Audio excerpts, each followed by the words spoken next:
How much does your emotions play into what you're eating when you're healing?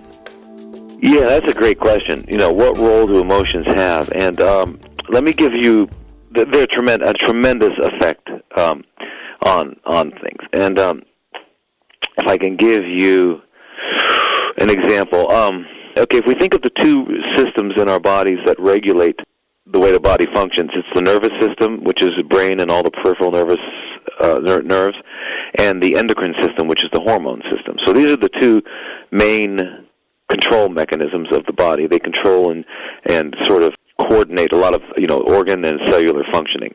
Well, they connect at a place in the brain called the hypothalamus.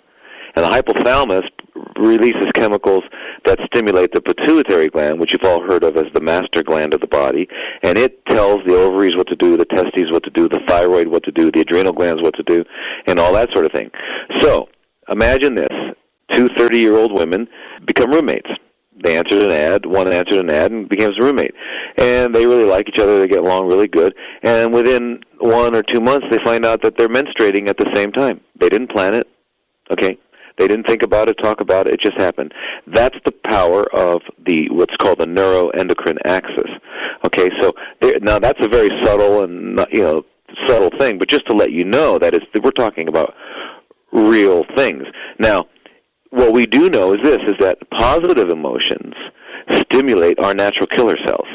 And natural killer cells are lymphocytes, which are a certain type of white blood cell that kill cancer, kill virally infected cells and fungally infected cells, and cells that have intracellular parasites and stuff like that.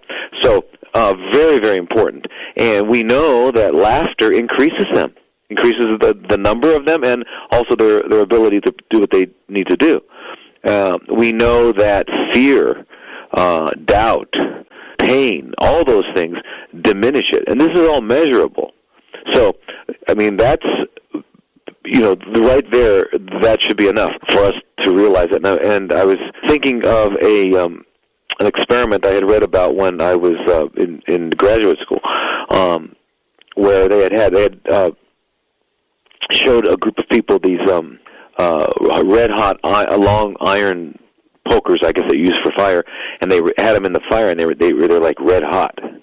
They blindfolded them, had them put their hands out, and they put they told them they were going to touch it, and they put an ice cube on their hand. Their hands, the skin shriveled up as if it were burnt, and it was an ice cube, because they were anticipating the heat. So, it's powerful. So one of the things that we do is we tell people, laugh, meditate. There's a lot of ways of working with it, which we'll go into, but just to let you know, it's extremely, extremely important.